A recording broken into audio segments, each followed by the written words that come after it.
हिंदुस्तान, जो अपनी प्राचीन सभ्यताओं और विविध संस्कृतियों के लिए जाना जाता है, 12वीं शताब्दी के अंत में एक बड़े बदलाव का साक्षी बना। यह बदलाव मध्य एशिया से आए तुर्क आक्रमणकारियों के साथ आया।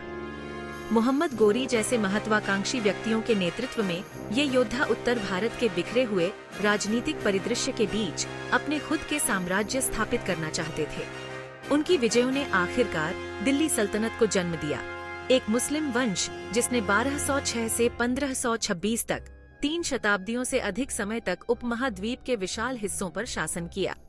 दिल्ली सल्तनत, हालांकि अक्सर अपनी सैन्य शक्ति के लिए याद की जाती है, सिर्फ एक विजेता बल से कहीं अधिक थी। इसने भारत के सांस्कृतिक और राजनीतिक ढांचे को आकार देने में महत्वपूर्ण भूमिका निभाई, जिससे देश की पहचान पर एक अमिट छाप छोड़ी गई। यह सांस्कृतिक मिश्रण, जिसे भारतीय इस्लामी संस्कृति के रूप में जाना जाता है, भारतीय उपमहाद्वीप की एक परिभाषित विशेषता बन गई, जिसने आने वाली पीढ़ियों को प्रभावित किया। कुतुबुद्दीन ऐबक की सैन्य विजयों से लेकर मोहम्मद बिन तुगलक के प्रशासनिक सुधारों तक, सल्तनत की कहानी महत्वाकांक्षा, संघर्ष, सांस्कृतिक विनिमय और स्थायी विरासत के सूत्रों से बुनी गई एक शानदार कहानी है।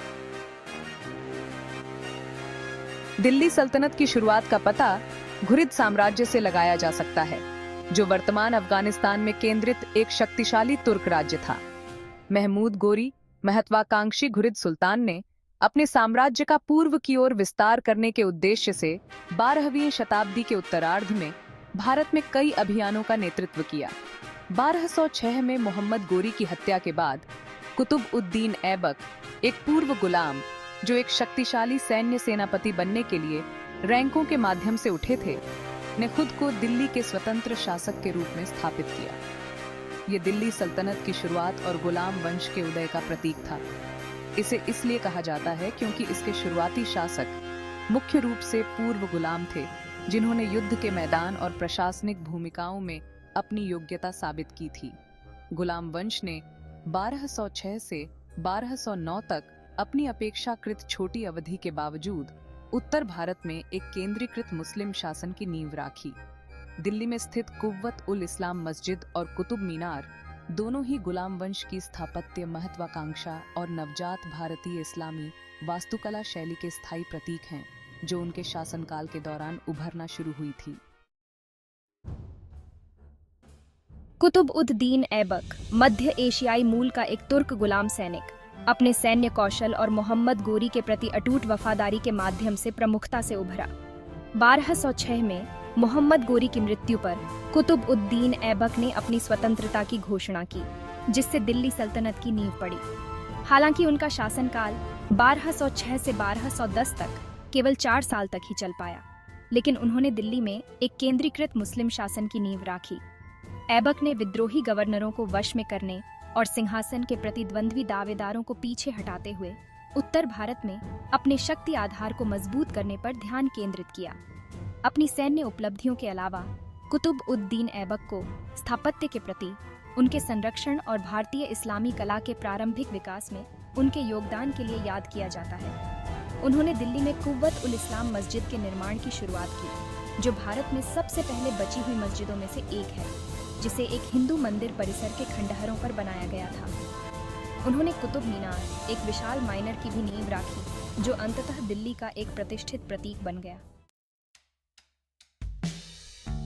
इल्तुतमिश, गुलाम वंश का एक और प्रमुख शासक, अस्थिरता की एक छोटी अवधि के बाद कुतुब-उद-दीन ऐबक के उत्तराधिकारी के रूप में 1211 में दिल्ली की गद्दी पर बैठा।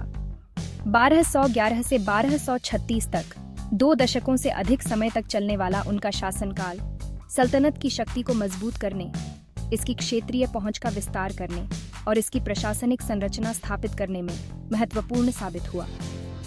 इल्तुतमिश को अपने राज्यारोहण पर कई चुनौतियों का सामना करना पड़ा, जिसमें महत्वाकांक्षी गवर्नरों से आंतरिक विद्रोह और प्रतिद्वंद्वी रियासतों से बाहरी खतरे शामिल थे।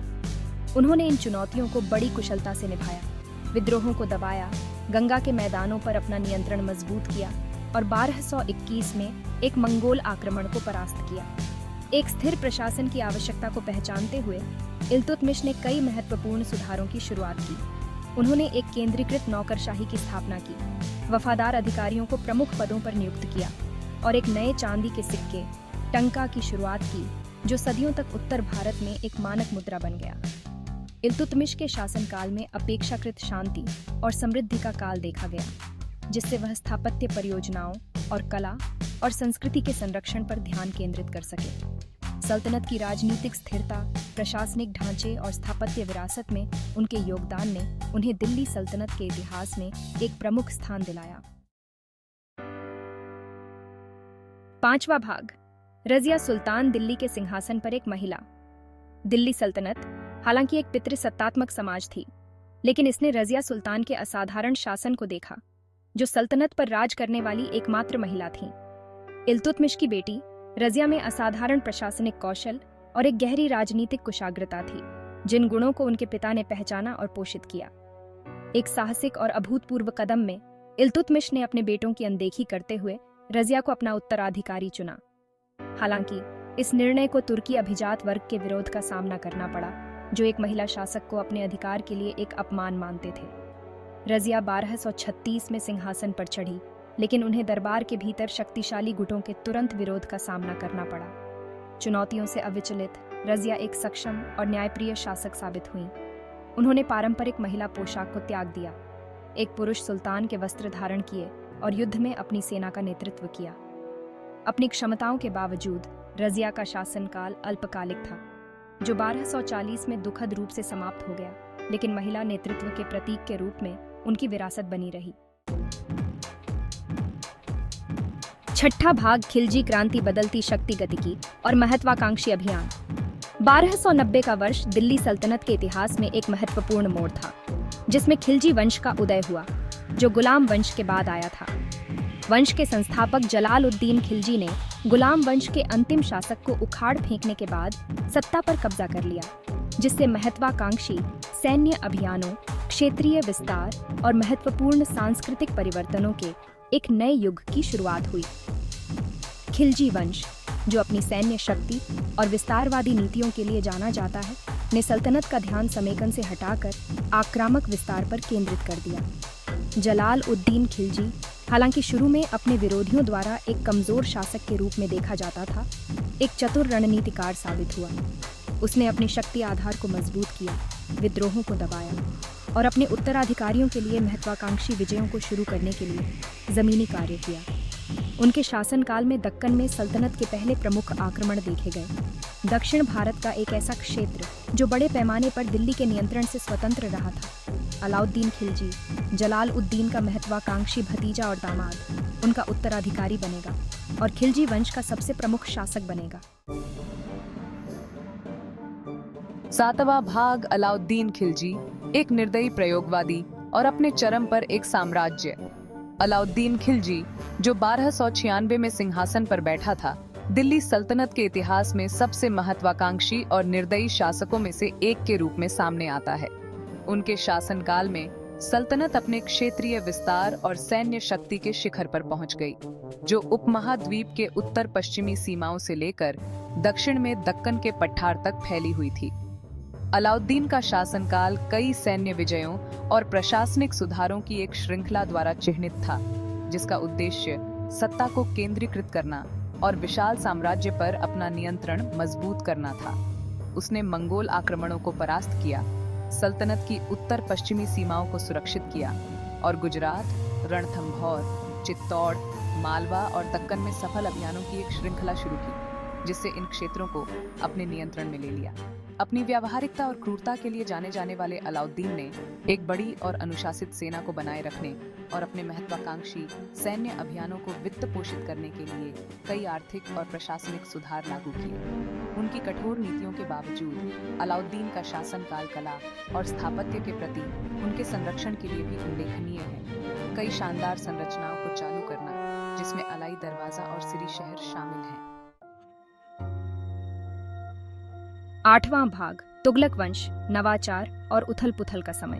1320 में खिलजियों के बाद आने वाले तुगलक वंश ने दिल्ली सल्तनत के इतिहास में एक नए युग की शुरुआत की, जो उल्लेखनीय नवाचारों और महत्वपूर्ण उथल-पुथल की अवधि दोनों द्वारा चिह्नित था। वंश के संस्थापक गयासुद्दीन तुगलक अंतिम खिलजी शासक की हत्या के बाद अस्थिरता की अवधि के बाद सत्ता में आए। वह एक सक्षम प्रशासक साबित हुआ, व्यवस्था बहाल की, सल्तनत की वित्तीय स्थिति को स्थिर किया और रणनीतिक गठबंधनों और सैन्य अभियानों के माध्यम से अपने क्षेत्रों का विस्तार किया। गियासुद्दीन का बेटा और उत्तराधिकारी मोहम्मद बिन तुगलक यकीनन तुगलक वंश का सबसे दिलचस्प और विवादास्पद व्यक्ति है।